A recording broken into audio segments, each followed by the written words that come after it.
Sebelum kita mulai, gue minta lo taruh dulu HP lo di meja.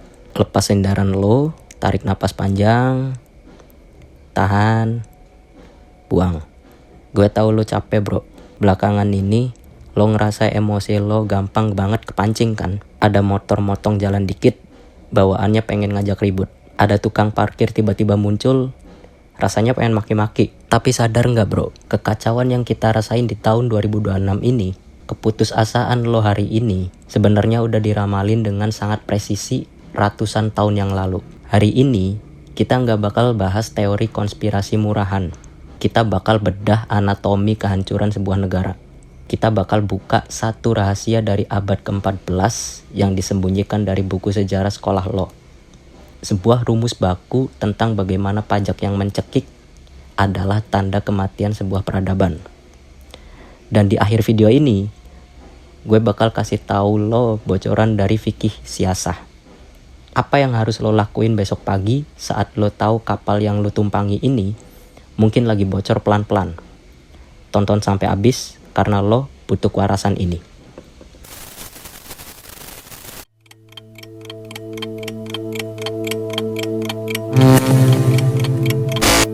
Mari kita mundur ke belakang.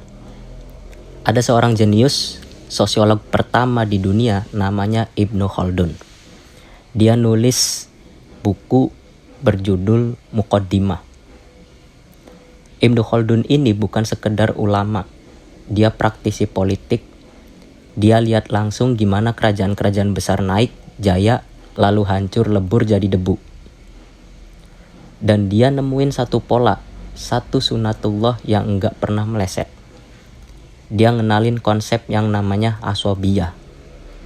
Solidaritas sosial, ikatan emosional antar manusia yang bikin mereka mau saling bantu, mau bayar pajak dengan ikhlas, dan mau berjuang buat negaranya. Di awal negara berdiri, aswabiyah ini kuat banget. Rakyat sama pemerintah tuh ibarat satu tubuh. Tapi, apa yang terjadi pas negara itu udah mulai tua dan pejabatnya mulai rakus? Ibnu Khaldun bilang, siklus kehancuran dimulai ketika penguasa mulai memungut pajak yang di luar batas kewajaran. Dengerin baik-baik rumusnya. Ini terjadi di depan mata kita. Ketika penguasa butuh banyak uang buat menutupi gaya hidup elit dan proyek mercusuar mereka bakal majakin rakyatnya habis-habisan. PPN dinaikin, potongan gaji dibanyakin, iuran ini itu diwajibin. Apa efeknya? Rakyat yang tadinya semangat kerja, kayak lo, lama-lama mikir, buat apa gue kerja keras banting tulang kalau hasilnya dirampok sama sistem?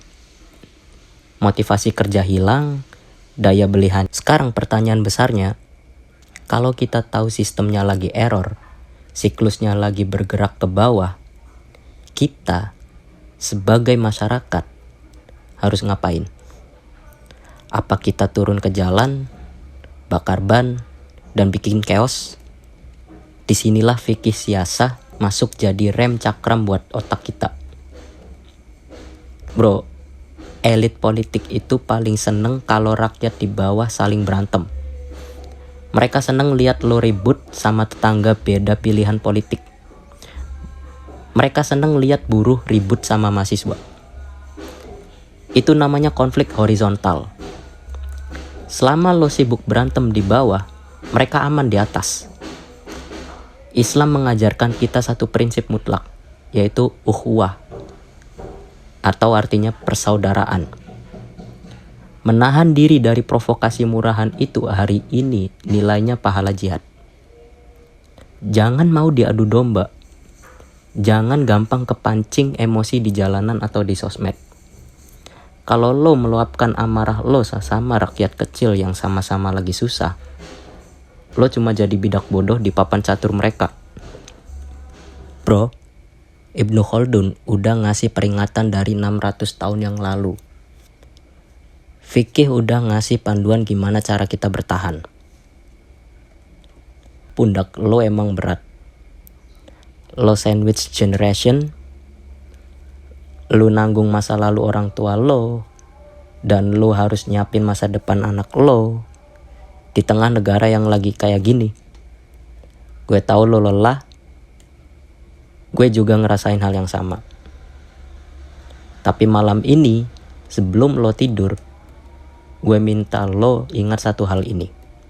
Kehancuran terbesar sebuah peradaban bukan saat ekonomi mereka runtuh, tapi saat laki-lakinya putus asa dan berhenti peduli sama keluarganya. Besok pagi, matahari bakal terbit lagi.